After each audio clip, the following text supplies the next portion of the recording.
Uma porta aberta no céu. Abram comigo a Bíblia, por favor, no livro de Apocalipse, capítulo 4. Apocalipse, capítulo 4. E se você se lembrar bem do estudo de ontem, nós terminamos falando que João, assim que ele terminou de redigir as 7 cartas, ele terminou numa situação assim de preocupação com o estado da igreja, porque a história da igreja cristã não era a história mais bonitinha a ser contada. Embora durante a história do cristianismo você tenha relatos de mártires, de pessoas fiéis a Deus, que morreram, deram a vida pelo Evangelho, que pregaram a palavra de Deus, mesmo sob o risco de vida, você também tem, infelizmente, situações de apostasia, de negação da fé, de infidelidade à aliança. E João estava preocupado. Aí no capítulo 4, que eu espero que você acompanhe na Bíblia e na sua casa, e os que estão comigo aqui também acompanhem, é dito assim: depois dessas coisas olhei, e eis que havia uma porta aberta no céu. E a primeira voz que ouvi era como de trombeta ao falar comigo, dizendo: suba para aqui, e eu lhe mostrarei o que deve acontecer depois destas coisas. Imediatamente eu me achei em espírito, e eis que havia um trono armado no céu. O que João quis dizer com isso? Alguns comentaristas pensam que o fato de João dizer, e eis que me achei em espírito, dá a entender que ele teve essa visão num dia diferente da visão das 7 cartas.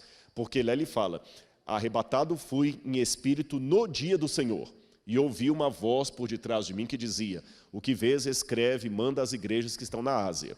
Agora o que acontece? João vê uma porta aberta no céu, e a mesma voz que falara outrora, no outro momento, dizia para ele, suba para cá e eu vou te mostrar o que vai acontecer depois dessas coisas. E João é arrebatado em espírito, ele passa a estar num estado de espírito. Fica sem sentido se ele já estivesse em espírito voltar a estar. Então alguns pensam que essa visão foi dada numa outra época. Mas esse é apenas um detalhe histórico ou teológico. Vamos ver agora qual foi a cena que João contemplou diante dos seus olhos assim que ele foi ao céu. A Bíblia diz que ele viu um trono armado no céu. Evidentemente, o trono de Deus. Como seria o trono de Deus? Vamos ler na Bíblia comigo? Acompanhe a leitura aqui. Apocalipse, capítulo 4. Eu continuarei lendo aqui a partir do verso 3 em diante. Vou ler o verso 2 novamente. Imediatamente eu me achei no espírito, e eis que havia um trono armado no céu, e alguém estava sentado no trono. E esse que estava sentado no trono era semelhante no aspecto à pedra de jaspe e ao sardônio, e ao redor do trono havia um arco-íris, semelhante ao aspecto de esmeralda. Ao redor do trono havia também 24 tronos, e nele estavam sentados 24 anciãos, vestidos de branco, com coroas de ouro na cabeça. Do trono saíam relâmpagos, vozes, trovões, e diante do trono estavam acesas 7 tochas de fogo, que são 7 Espíritos de Deus. Diante do trono havia também algo como um mar de vidro, semelhante ao cristal. No meio do trono, à volta do trono, havia também 4 seres viventes, cheios de olhos por diante e por detrás.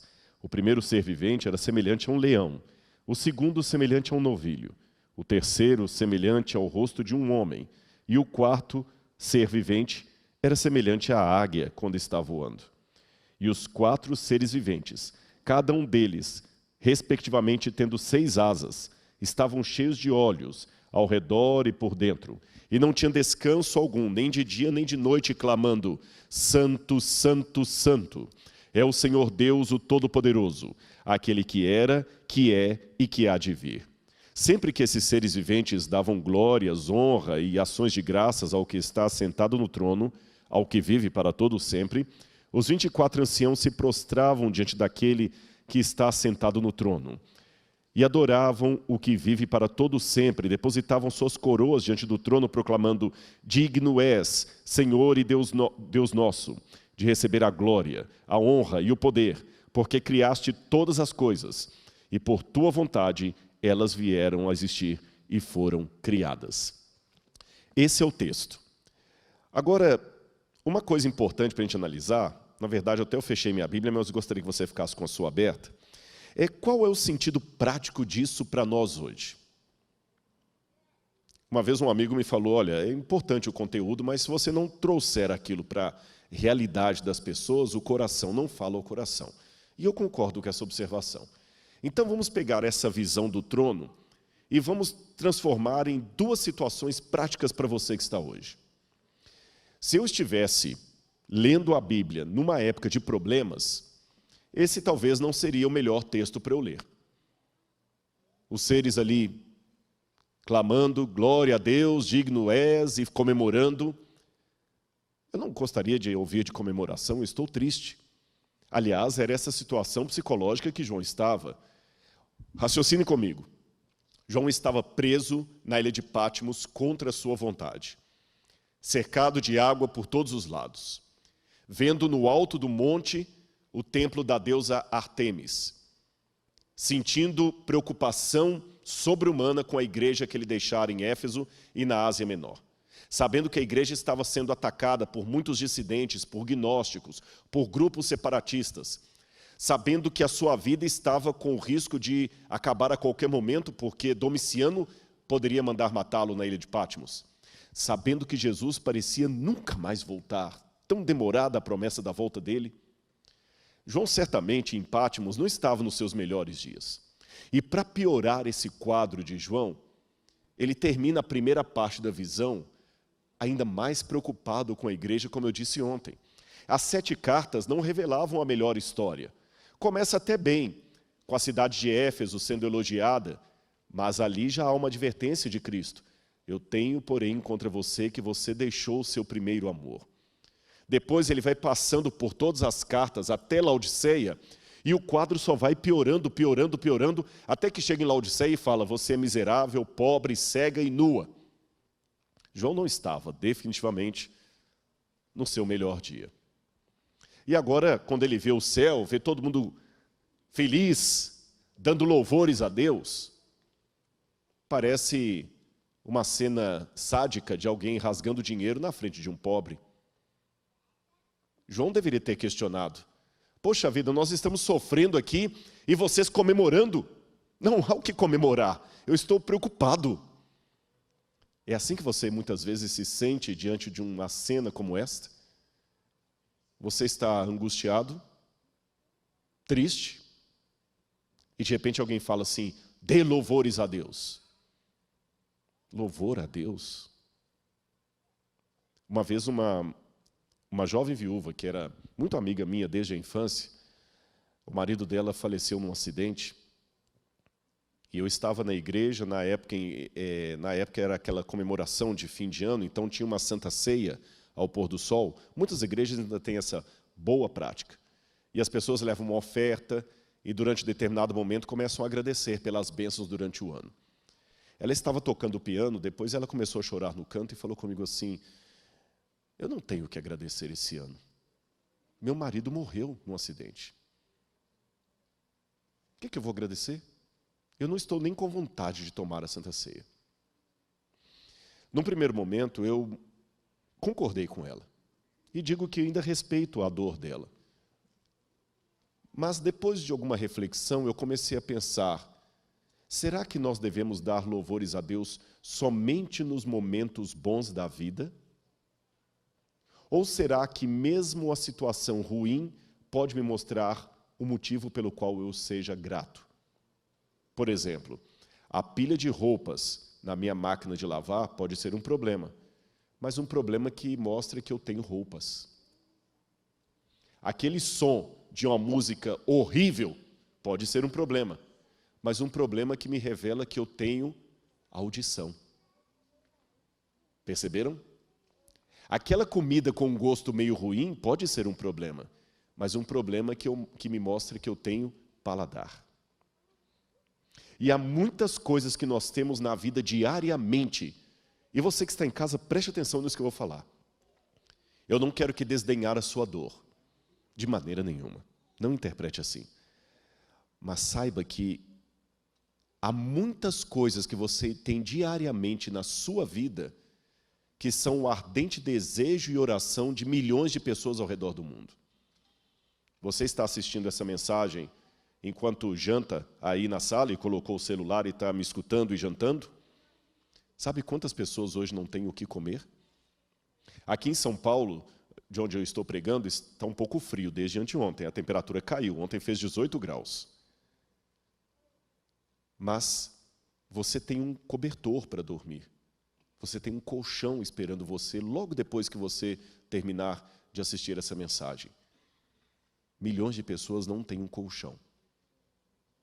Você já parou para pensar que o que você tem normalmente na sua vida é o desejo ardente de milhões de pessoas ao redor do mundo? Talvez, se você olhasse isto, você reclamaria um pouco menos da vida. É isto que João entendeu. Ele estava em Patmos, triste, mas ainda estava vivo. Ele estava clamando a Deus por uma libertação. Isso significa que ele tinha um Deus para clamar. Ele estava ali por causa do testemunho de Jesus. Então ele tinha um motivo de participar do agradecimento celestial. Esta é uma questão que nós devemos colocar. Eu vou contar uma ilustração bem chocante para você. É uma história real. E eu gostaria de saber como é que você reagiria a essa história que eu vou contar. Uma vez um pai da igreja, ancião, fiel, ele e sua esposa, tinham um único filho, que era líder de desbravadores, e para quem não sabe, desbravadores é como se fossem um clube de escoteiros adventistas. Não é bem um escotismo, mas é muito similar. E há milhares de desbravadores ao redor do mundo. Eu fui desbravador, é um trabalho fantástico. Se você tem um filho juvenil, pré-adolescente, procure um clube de desbravadores. Pode entrar mesmo não sendo adventista? Claro, todos são bem-vindos. Ensinam valores, primeiros socorros, acampamento, é coisa muito boa. E aquele filho desse irmão, que eu vou contar a história, era um líder de desbravador. Filho único, firme na igreja. Estava namorando uma moça, pronto para casar, e de repente ele perdeu a vida por causa de um celular num assalto. Aquele irmão ficou arrasado. Poucos dias depois da morte do seu filho, num culto de quarta-feira na igreja, onde as pessoas levantam para fazer pedidos de oração e agradecimentos, aquele irmão levantou e falou: meus queridos que estão aqui, meus irmãos, e com a voz trêmula, que só um pai que perde o filho sabe fazer, ele disse: eu quero agradecer muito a Deus e louvar a Deus pela morte do meu filho. E algumas pessoas ficaram tão assustadas como alguns rostos que eu estou vendo aqui que até arregalaram os olhos. E ele, percebendo o desconforto diante do agradecimento que ele fez, tão inusitado, tão estranho, falou: eu sei que vocês estão assustados, mas eu quero agradecer a Deus pela morte do meu filho. Eu quero agradecer porque o meu filho nunca me deu trabalho. Eu nunca tive que buscar o meu filho numa sarjeta porque ele estava sob o efeito de drogas ou de álcool. Eu nunca tive alguém trazendo uma reclamação em minha casa porque o meu filho bateu em alguém ou fez violência contra alguém. A namorada do meu filho nunca teve que procurar a delegacia de mulheres porque sofreu uma violência doméstica vinda dele, uma violência contra a mulher, uma tentativa de feminicídio. Eu tive meu filho durante a vida dele me dando muito prazer. Então eu agradeço a Deus pela vida que antecedeu a essa morte. E com relação à morte, eu agradeço porque meu filho foi o que tomou o tiro e não o que apertou o gatilho. Percebeu? Não é questão de masoquismo, mas é questão de mostrar para o diabo que pela ação do Espírito Santo em nossa vida e pela graça de Deus, mesmo em meio à dor, nós podemos unir o nosso cântico e o nosso louvor ao céu e louvar a Deus dizendo: Santo, Santo, Santo é o Senhor Deus Todo-Poderoso, aquele que é, que era e que há de vir, porque Jesus está voltando. E nós temos o motivo de ser os mais felizes de todos os seres humanos, mesmo em meio à dor, mesmo em meio à dor. Está doendo? Cante, louve a Deus, não é masoquismo.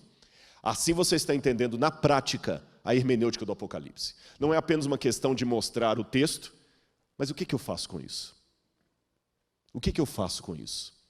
Aprenda que Deus não colocou aquela mensagem do louvor ali apenas por um enfeite teológico, é para mostrar a você que a sua vida tem que ser um uníssono de louvor a Deus. Louvor a Deus não significa que a dor vai passar, ela vai diminuir e você vai ter mais força para enfrentá-la. Mas você ainda vai enfrentá-la, porque é a dinâmica do grande conflito.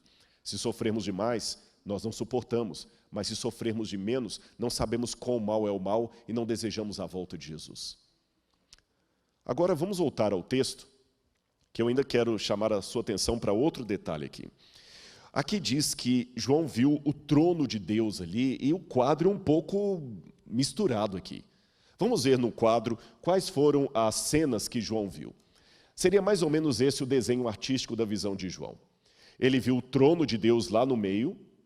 Em torno do trono de Deus, ele vê 4 criaturas viventes, uma com a semelhança de ser humano, outra de águia, outra de novilho e outra de leão. Depois ele vê 7 chamas de fogo, e depois das 7 chamas de fogo, como se fossem círculos concêntricos, 24 tronos com homens de idade, todos vestidos de branco, com coroas na cabeça, e depois uma multidão inumerável de anjos. Trocando isso em forma de um esquema, nós vamos ver aqui o quadro do que João viu da corte celestial. Perceba os círculos. Os anjos, no círculo interno, os 24 anciãos vestidos de branco, que quase certamente, eu posso dizer, eram seres humanos que ressuscitaram e estavam com Cristo no céu, porque nós já temos a presença de seres humanos ressurretos no céu, numa ressurreição especial. Depois, à frente deles, você tem como se fosse um mar de vidro, o altar, os seres viventes diante do trono, e entre os seres viventes e os anciãos, você teria também as 7 chamas que representam o Espírito Santo. Agora você pode perguntar, tá bom, Rodrigo, mas o que significa tudo isso? O trono, os 4 seres viventes, depois você tem o Espírito Santo ali, que são as 7 chamas de fogo, representação do Espírito Santo. Depois os 24 tronos, você já falou que são seres vivos no céu, humanos. Depois você tem os anjos. Mas por que essa disposição celestial? Vamos ver o porquê. Olha essa imagem que vai aparecer para você na sua tela agora. Aqui nós temos um quadro da disposição do povo de Israel quando eles estavam no deserto. Deus era muito organizado. E cada vez que o povo de Israel caminhava pelo deserto, eles deveriam caminhar de maneira organizada. As tribos eram separadas dessa forma. Você havia 3 tribos de um lado, 3 do outro, 3 do outro e 3 do outro. No centro, naquela fumaça, você tinha o santuário, o tabernáculo, que nós já fizemos menção aqui.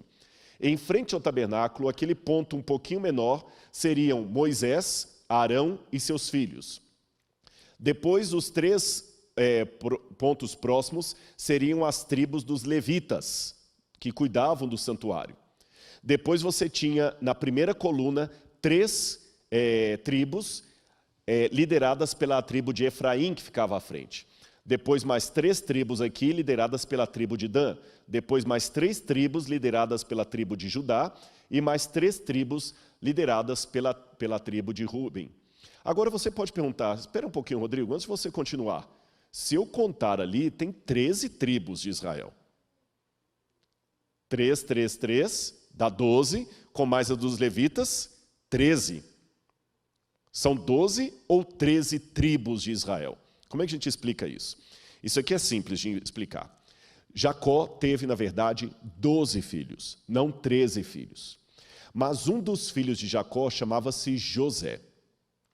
E quando Jacó foi para o Egito, Jacó adotou os filhos de José, Manassés e Efraim, para si. Ele adotou os filhos de José. E eu vou explicar por que Jacó fez isso. Então Jacó agora tinha 12 filhos, mais 2 adotivos, que são os filhos de José. Então ele fica com quantos? 14 filhos de Jacó. 12 de sangue e 2 que eram netos que ele adota. Rodrigo, é verdade, ele adotou os 2 filhos de José. E por que ele adotou os filhos de José? É simples. José era o filho amado de Jacó. E Jacó queria fazer de José o seu primogênito. E o primogênito sempre ganhava o dobro da herança em relação aos seus irmãos.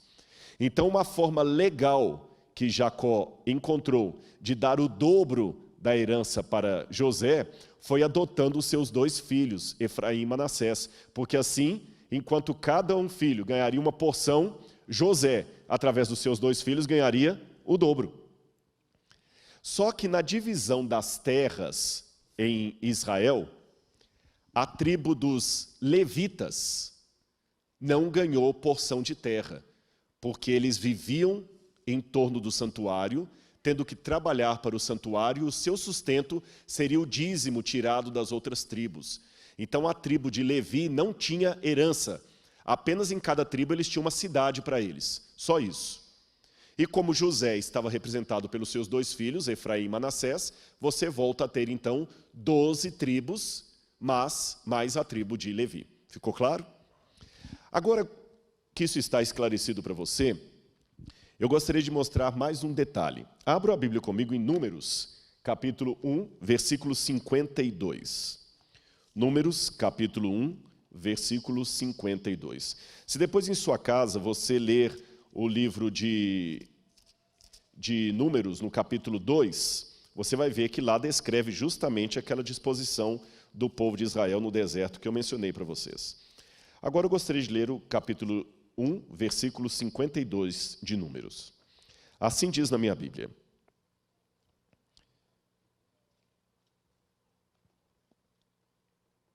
Os filhos de Israel acamparão cada um no seu arraial, e cada um junto ao seu estandarte, segundo as suas turmas. Veja, estandarte é uma bandeira. Então a Bíblia fala que cada um dos filhos de Israel tinha um estandarte. Nós não sabemos o que estava nesses estandartes, mas a tradição judaica nos diz que em cada estandarte havia um animal ou um ser representando aquela tribo, um animal ou um ser humano. E pelo menos nós sabemos, a tribo de Judá tinha como seu escudo, como sua representação, um leão. Tanto é que Jesus é chamado na Bíblia de o leão da tribo de Judá. Então nós sabemos que um dos estandartes tinha a forma de um leão. Agora, olhe de novo na tela aí a imagem do acampamento do povo. Você está vendo ali Judá bem à frente. Então Judá tinha uma bandeira com um leão. E no centro ficava o santuário, lembre-se disso. Quando nós vamos à tradição judaica, nós descobrimos que, segundo a tradição dos judeus, aquela mais antiga, representada tanto de forma oral como por escrito no Talmud e também na tradição rabínica, os judeus dizem que quando Deus apareceu no Sinai, ele estava cercado por 22 mil anjos, divididos em grupos, e cada grupo representado por um anjo superior diferente. Assim, foi desejo de Israel também estar dividido em grupos à semelhança do esquema celestial. No céu, o trono de Deus, segundo essa tradição, ocupava o centro da multidão angelical. E tinha 4 anjos em redor: Miguel, Gabriel, Uriel e Rafael. Esses 4 seres viventes correspondiam às 4 tribos representativas de todo o povo que ficavam ao redor do santuário, a saber, Ruben, Judá, Dan e Efraim, todas com seus respectivos estandartes. Um leão estampava o estandarte de Judá, uma águia, o de Dan, um novilho, o de Efraim, e o de um homem, o de Ruben. Você percebeu? O que isso aqui está nos mostrando? Que o acampamento dos hebreus no deserto ecoava em sombra, em simbologia, a maneira como eles imaginavam que era a disposição do trono de Deus no céu. No céu você tinha o trono de Deus ao centro, com 4 seres viventes. Aqui você tinha o santuário ao centro, com 4 tribos representando homem, leão, águia e novilho, e depois a multidão, com a multidão dos anjos e também dos anjos e dos 24 anciãos. Em outras palavras, o céu e a terra estão sempre em sintonia. O que é que nós aprendemos disso? Muito simples, meu irmão. Quando eu canto, eu nunca canto sozinho. Anjos de Deus cantam comigo. Quando eu choro e sofro, eu nunca sofro sozinho. Os anjos de Deus sofrem comigo. O próprio Deus se compadece de mim. É interessante que quando a gente vai ler a Bíblia, no livro de Atos, capítulo 9, em que Saulo estava perseguindo a igreja, querendo matar os cristãos, Deus aparece para ele naquele momento e fala assim: Saulo, Saulo, por que me persegues? Saulo pensava que estava perseguindo a igreja, mas estava perseguindo o próprio Jesus. Noutra feita, Jesus, ao falar do juízo final, dirá para muitos: vinde benditos de meu Pai, porque eu tive fome e você me deu de comer. Eu tive sede e você me deu de beber. Eu estive nu e você me deu vestes. Eu estive preso e você foi me visitar. E as pessoas perguntarão: Senhor, quando é que eu fiz essas coisas? Toda vez que você fez a um dos menores, você faz a mim. Eu não quero aqui ser judaizante, não é esse o meu interesse. Mas eu gosto de aprender muito com culturas diferentes. E vocês já perceberam que os judeus religiosos gostam sempre de usar um quipá na cabeça, que é aquele chapéuzinho? Sabe por que o judeu usa aquele chapéu na cabeça? É uma forma de mostrar, primeiro, que ele é limitado. Ele não é eterno, ele tem o seu limite. Segundo, uma forma de lembrar que ele está sempre na presença de Deus. Quer esteja numa sinagoga, quer esteja numa feira. E em terceiro lugar, a palavra kippá, em hebraico, chapéu, cobertura, vem da mesma raiz da palavra kippur, que significa perdão, propiciatório. Eu estou constantemente sob o perdão de Deus. Mesmo que eu não use um kippá na cabeça, porque eu não sou judeu, a não ser quando eu vou a Israel, às vezes a gente usa na sinagoga, mas eu gosto sempre de lembrar que eu estou na presença de Deus. Você não está na presença de Deus somente quando você está na igreja. Quando você está no ônibus, você está na presença de Deus. Quando você está na feira, você está na presença de Deus. E tudo que você faz, Deus está vendo e acompanhando. Será que a sua vida é uma forma de glorificar a Deus? Agora, olha que linda essa parte do santuário na época do Antigo Testamento. Sabe por que Deus mandou o povo de Israel construir aquela tenda móvel? Deus, a princípio, apareceu para o povo do alto do Monte Sinai, você se lembra? E a Bíblia fala que o monte fumegava e tremia, e havia raios, trovões e saraivada, e o povo estava morrendo de medo, porque até um animal que encostasse no sopé da montanha morria fulminado. Então Deus olhou lá de cima, viu o povo apavorado no meio de um monte de barracas, parecendo até um acampal de desbravador, e Deus falou assim: Moisés, o povo está com medo de mim. Faz o seguinte, faz um santuário lá no meio, uma tenda, porque eu vou morar no meio do povo. Senhor, mas o povo vai ficar apavorado. Não, Moisés, eu vou diminuir a minha glória e vou morar no meio dele. E me farão um santuário para que eu possa morar no meio dele. Sabe o que isso significa? A primeira coisa que eu aprendi como um pregador. Deus, com sua glória, causou medo, temor no povo. Mas quando Deus ocultou a sua glória numa barraca, semelhante às outras barracas, semelhante que eu falo de design, era uma tenda. Tinha um lugar santo e santíssimo, é claro, tinha todo um ritual do santuário, mas em termos arquitetônicos, era uma tenda. O povo dormia em tendas, Deus também ia dormir em tendas. Aí o povo começou a aproximar mais de Deus e a falar com Ele. Eu já percebi que muitas vezes o grande desafio para a gente, quer você seja um pregador, alguém conhecido, um líder religioso, é ter a coragem que o próprio Criador teve de descer do Sinai, apagar a sua glória e viver no meio do povo. Porque foi isso que Deus fez. E no Evangelho, na época do Novo Testamento, isso se tornou mais claro ainda, porque o Evangelho de João diz: e o Verbo, que é Cristo, se fez carne e habitou no meio de nós. E a expressão que aparece ali no grego para habitou, skeno, significa ele armou a sua tenda no meio de nós. Cristo, quando se tornou um de nós, repetiu de uma maneira muito mais ampla o que o Pai havia feito no Antigo Testamento, quando mandou Moisés armar uma tenda para que a divindade pudesse habitar no meio do povo. Agora, novamente, a divindade habita no meio do povo, numa nova tenda, num novo santuário, que era o próprio corpo de Cristo. Por isso que no Evangelho de João, quando Jesus falou: destruam esse santuário, em 3 dias o reedificarei, pensavam que ele estava falando do templo, quando ele estava falando do seu próprio corpo. Deus habitando no meio de nós. Agora vamos continuar a ver isso aqui. Outra coisa que me chama a atenção naquela imagem ali é a presença dos querubins.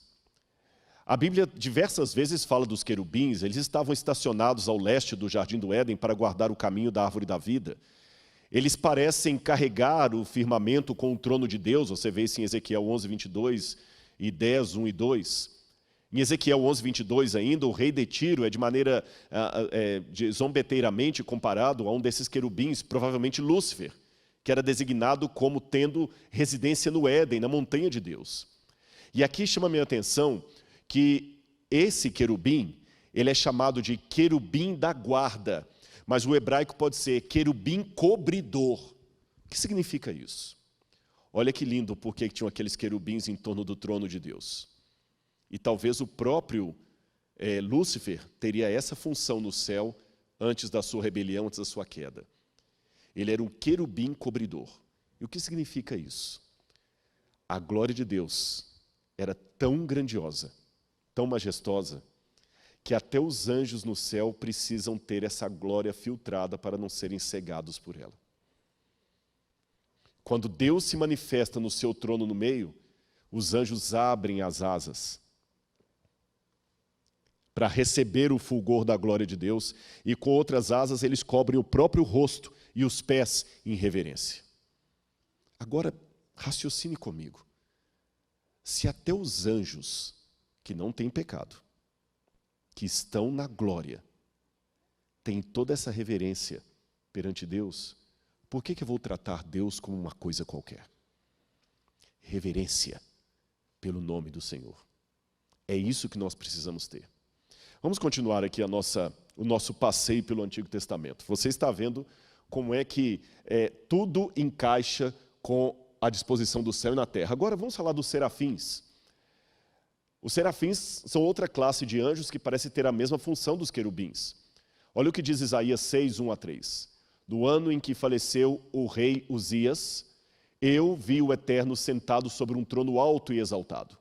A aba do seu manto preenchia todo o templo. Em torno dele posicionavam-se serafins. Cada um deles tinha 6 asas. Com 2 cobriam o rosto, com 2 cobriam os pés, com 2 voavam. E ao mesmo tempo clamavam uns aos outros: Santo, Santo, Santo, é Yahweh dos exércitos. Eis que toda a terra está plena da glória do Senhor. Agora, como a terra pode estar plena da glória de Deus? Simples. Quando a igreja, o povo de Deus, se posiciona para imitar o céu. Eu quero mostrar uma cena para vocês do santuário aqui da terra, para você ter uma noção do que João viu no céu de maneira superior, baseado, é claro, na cena do santuário e do povo de Israel disposto em redor do santuário. Coloque esse vídeo, por gentileza, para todo mundo que está em casa poder assistir. Assim seria o santuário que havia no deserto na época de Moisés. Tem que apertar o play.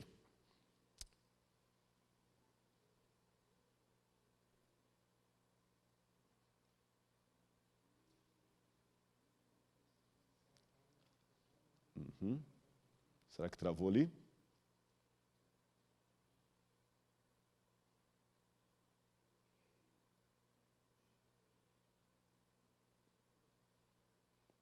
Enquanto ele vai acertando ali, esse vídeo que eu quero mostrar para vocês é um vídeo que mostra um 3D de como seria o tabernáculo aqui na terra. E a partir dele você vai ter uma noção. Mas vamos recapitular até agora o que nós vimos. Nós entendemos que o trono de Deus no centro, com os 4 seres viventes, e a partir dali os anciãos, refletiam o que está na terra. Você está vendo aí na sua casa. As tendas onde o povo morava, estão vendo? Essas eram as tendas. E Deus mandou também fazer uma tenda para ele morar, um tabernáculo. Aqui fora era o pátio, nós já mostramos na vigília, o sacerdote preparando lá o incenso, a carne dos animais, cortando para jogar no altar de holocausto, esse altar aí do meio. Além desse altar, você tinha a pia com a água onde o sacerdote se banhava. No céu você tem um mar de vidro. Você tem também a primeira parte do santuário, que é coberto com vários tipos de tecidos diferentes. Ele é dividido em 2 cômodos, o lugar santo e o lugar santíssimo. E é mais ou menos essa cena que João vê de maneira muito superior, aludindo ao céu. No lugar da pia, ele tem um mar de vidro. E quando a voz diz, entra para cá, ele vai até o lugar santo. Ao invés de ver o candelabro comum daqui da terra, ele viu 7 tochas de fogo. Ao invés dele ver os pães da presença, ele vê o próprio Jesus Cristo. E ele vê no céu também o altar de Deus de incenso, com a oração dos santos. E na terra existe uma cortina separada do lugar santo do Santíssimo. Mas no céu não há necessidade disso, porque tudo é sagrado. E ali você tem a Arca da Aliança. Ao invés de ter querubins fundidos de ouro, você tem seres angelicais de verdade diante do Senhor. Percebeu o que João viu? Esta é a contemplação da visão celestial. Vamos ver uma próxima imagem aqui. Só voltar ali. Ele vai ajustar para mim. Além disso, João viu aqueles 24 seres viventes, aqueles 24 anciãos. Eu falei que eram seres humanos que ressuscitaram com Jesus e foram para a glória. Você se lembra disso? Por que 24? Por que esse número? Ora, se você olhar na Bíblia, em 1 Crônicas, capítulo 24, você vai ver que havia 24 turnos de sacerdotes que revezavam no serviço do templo. E Jesus também promete no Apocalipse que aquele que vencer será feito sacerdote com ele diante do Pai.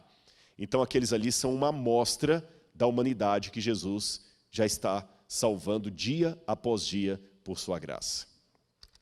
Agora, além de todo esse cenário, o mar de vidro também chama a atenção.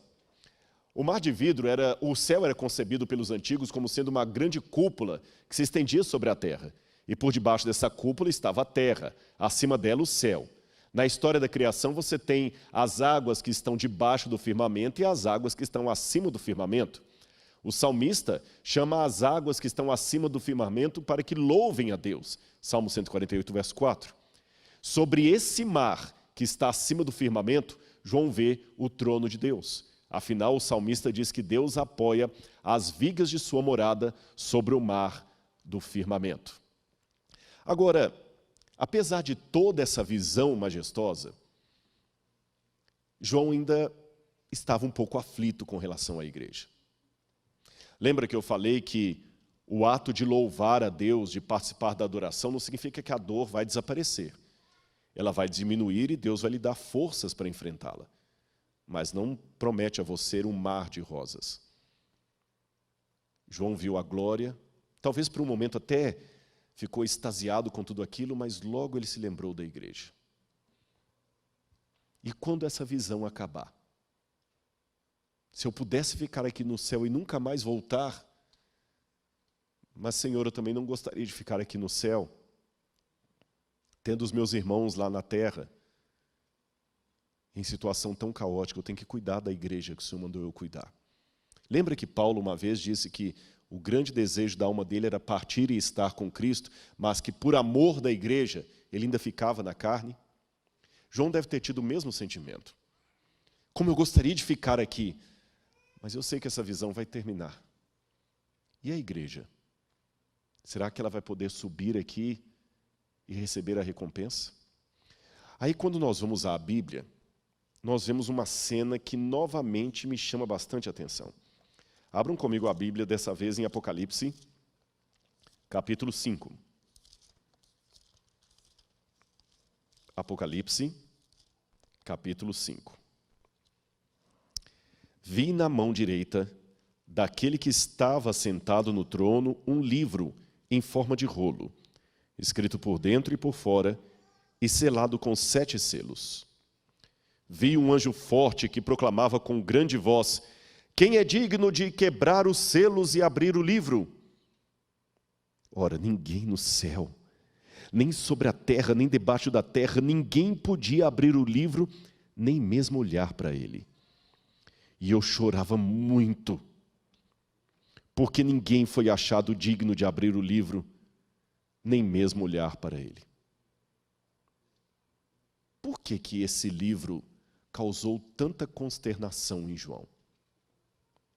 As pessoas do Antigo Oriente Médio, aliás, até hoje no Oriente Médio, elas demonstram as suas emoções de maneira muito passional. Quando eles estão alegres, todo mundo sabe, ele pula, ele grita, ele começa a dançar.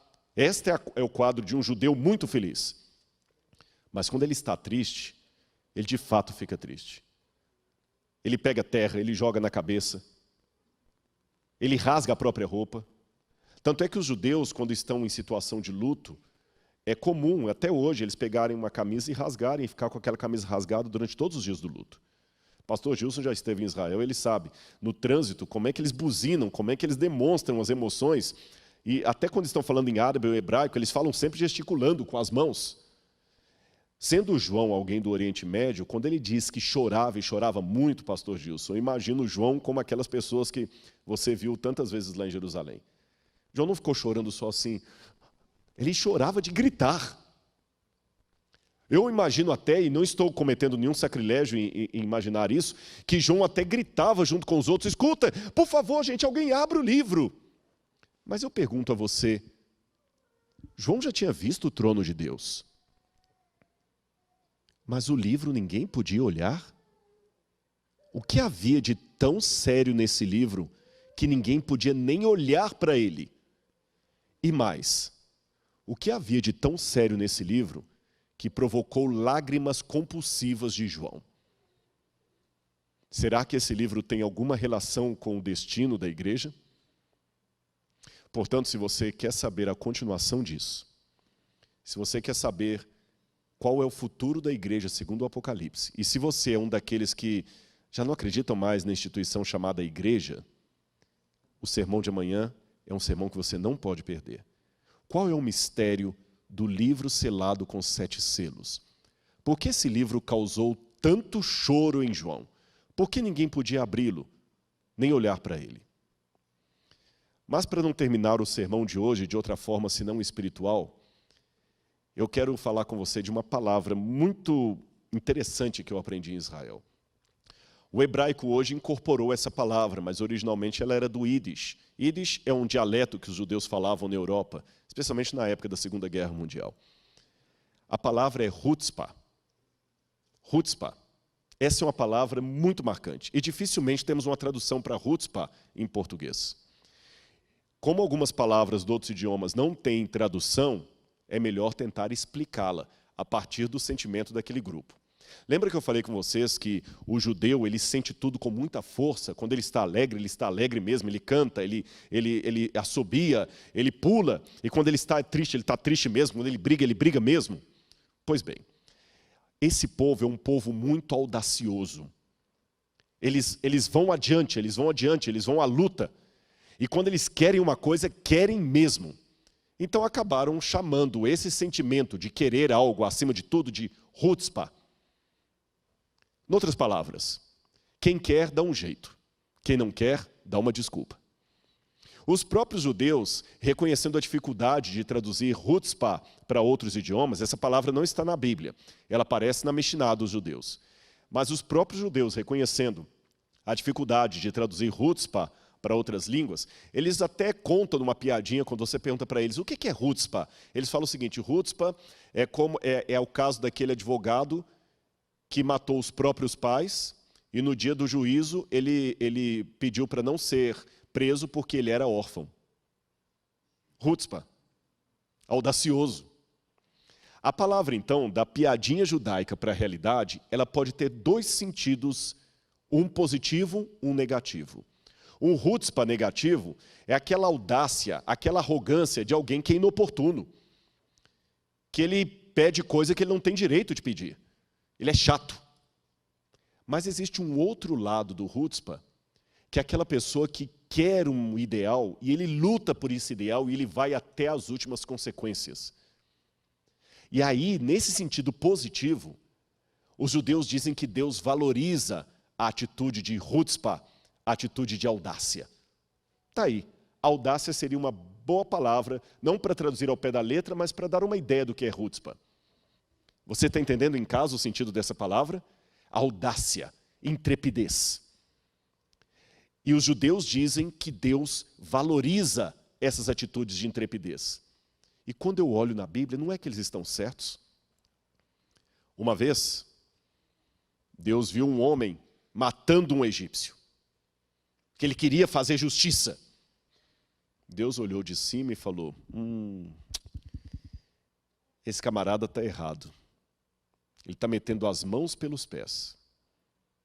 Eu preciso domar o espírito desse homem, mas ele tem energia, ele tem garra. Eu acho que eu posso usá-lo para tirar o povo do Egito. Eu estou falando da história de Moisés. Moisés demonstrou um outro chutzpah quando ele falou com Deus, Senhor, perdoa esse povo, Senhor, senão eu risco o meu nome do livro que o Senhor escreveu. Não era ali uma blasfêmia contra Deus. Era um amor pelo povo que Deus falou, você teve audácia. Outro exemplo, Jacó, lutando com o anjo, lutando, e falando, eu não te soltarei enquanto você não me abençoar. Deus deslocou a coxa de Jacó, mas mudou o nome dele para Israel. Mais um exemplo do Novo Testamento, aquela mulher que vinha clamando atrás de Jesus, Senhor, cura minha filha, cura minha filha. Ela nem era judia, ela era sírio-fenícia. Jesus não respondeu palavra. Os discípulos mandaram que ela se calasse, mandaram Jesus despedi-la. Jesus a comparou a um cachorrinho e mesmo assim ela se prostrou e o adorou, dizendo, Senhor, eu como as migalhas da tua mesa, mas como de bom grado, porque as tuas migalhas são um banquete. Chutzpah, audácia. Percebeu? Agora, abra comigo a Bíblia no livro de Hebreus, capítulo 10, versículo 19. Mesmo que aqui não esteja a palavra chutzpah, mas o conceito de chutzpah está aqui, quando o autor de Hebreus diz, portanto, meus irmãos, tendo ousadia para entrar no santuário pelo sangue de Jesus, pelo novo e vivo caminho, que ele nos abriu por meio do véu, isto é, pela sua carne, e tendo grande sacerdote sobre a casa de Deus, aproximemo-nos com um coração sincero, em plena certeza de fé, tendo o coração purificado da má consciência e o corpo lavado com água pura. Em outras palavras, por Cristo eu posso entrar no santuário. A palavra santuário aqui em Hebreus é hagia, está no plural. Eu posso entrar nos dois compartimentos. Pela fé, eu posso clamar pela chutzpah. Eu tenho o direito de comparecer diante do trono de Deus e o diabo não pode impedir você disso. E é com esse pensamento que eu quero terminar o sermão de hoje. Olha para mim nesse momento. Talvez o que está faltando em sua vida é um pouco de chutzpah, ousadia em nome de Jesus. Não se trata de humanismo. Não se trata de dizer que o poder está dentro de você. Não é autoajuda com U, é autoajuda com L, a ajuda que vem do alto. A ajuda que vem de Deus. Você precisa da ajuda de Deus. E essa ajuda está à sua disposição, meu irmão, minha irmã. Viu o estudo de hoje? Você percebeu como a cena de Apocalipse, capítulo 4, é apenas uma forma de mostrar como o céu está semelhante à terra? O povo de Israel estava no deserto, o deserto é um lugar hostil, mas eles estavam, de certa forma, espelhando o céu, mesmo no calor do deserto. O que eu conclamo você nesta noite é, na sua vida, espelhar o céu, mesmo no deserto da provação. Uma vez um menino deixou cair um brinquedo atrás do armário e quando o pai passou a porta, viu o menininho puxando com força o armário, fazendo força. E o pai ficou encostado na porta, com aquela sabedoria de pai, irônico, falou assim, o que você está tentando fazer, filhão? Puxar esse armário pesado aqui, papai, meu carrinho caiu lá atrás. Aí o pai falou, força? Eu estou usando força. Tá mesmo? Estou. Você já usou toda a força que você tem? Já, o senhor não está vendo? Não usou, não. Você não pediu ainda para eu te ajudar? É verdade. Ajuda, papai. Ajudo. Aí, com a força do pai, o armário foi erguido. Você já usou toda a força que você tem para vencer esse problema? Você já pediu a ajuda dele? chutzpah, intrepidez. Entre agora pela fé no santuário celestial. Atravesse a cortina, o véu que Cristo abriu. Vá aos santos dos santos e Deus ouvirá a sua voz. Tenha certeza disso. Aconteceu na minha vida. Que Deus abençoe você.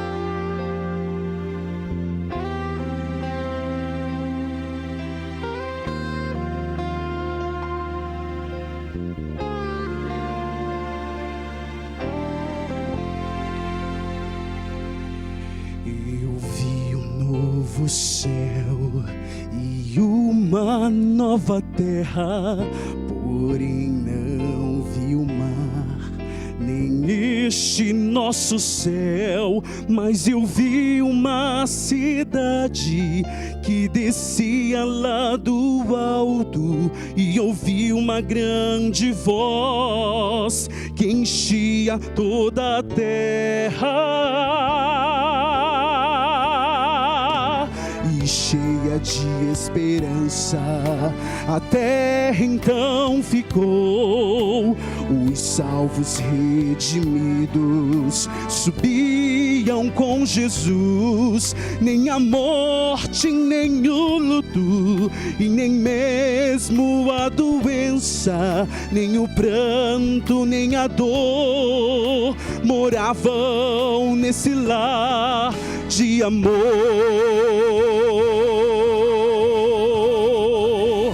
Eis que Jesus surge no céu, vem com seus anjos, vem nos buscar. Lá no céu vamos morar.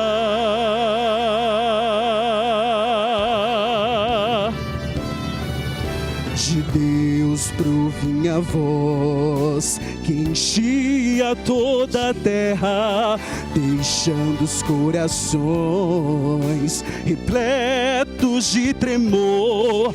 Eu não posso descrever o meu simples falar o que Cristo me mostrou, mas quero apenas ir e anunciar.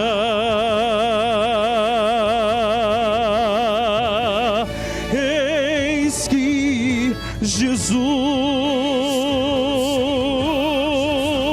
surge no céu, vem com seus anjos, vem nos buscar. Lá no céu vamos morar.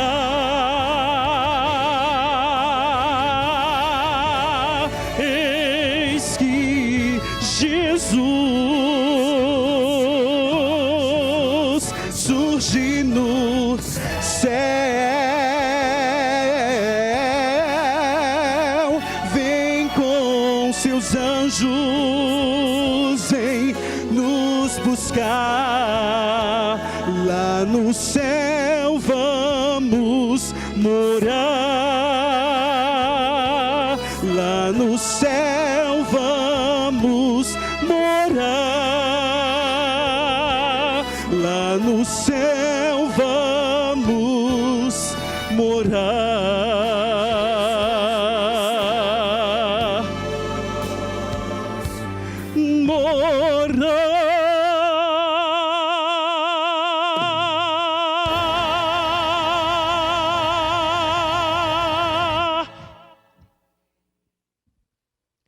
Amém.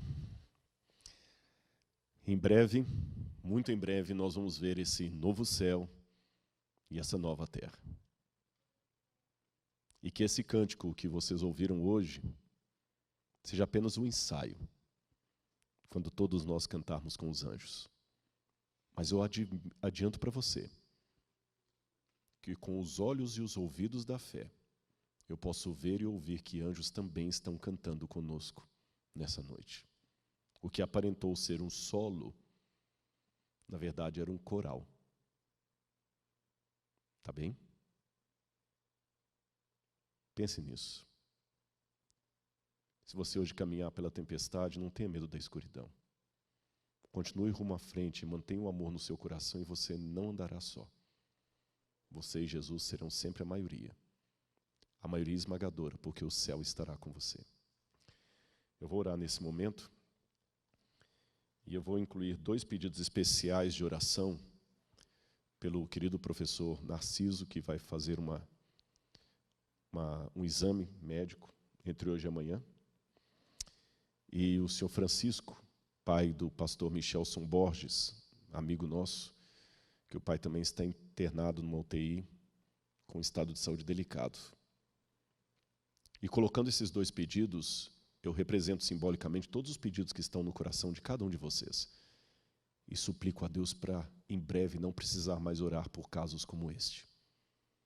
Porque estaremos, como foi cantado, no novo céu e nova terra, onde não haverá morte, nem luto, nem pranto, nem dor. Amém. Vamos ficar em pé e falarmos com o nosso Deus. Amado Senhor, eu te louvo em nome de Jesus, porque o Senhor me deu o privilégio e a oportunidade de mais uma vez abrir a Tua palavra para milhares de pessoas e poder falar com elas das coisas que o Senhor tem me ensinado. Digo, Senhor, sem nenhuma arrogância, mas colocando-me como o Teu servo diante do Teu altar. Enquanto eu tiver vida, Senhor, usa-me para a honra e glória de Ti. Dá-me a unção do Teu Santo Espírito. Não apenas a mim, mas a todos quantos amam a Tua palavra. Nesse momento eu estou orando por pessoas que estão desanimadas, talvez. De repente eu estou orando por alguém que está ouvindo essa mensagem do leito de um hospital, alguém que está desempregado, alguém que está angustiado, alguém que está querendo sair da igreja. Ai, Senhor, são tantos problemas. Eu coloco o pastor Narciso e o senhor Francisco, pai do pastor Michelson, no Teu altar nesse momento.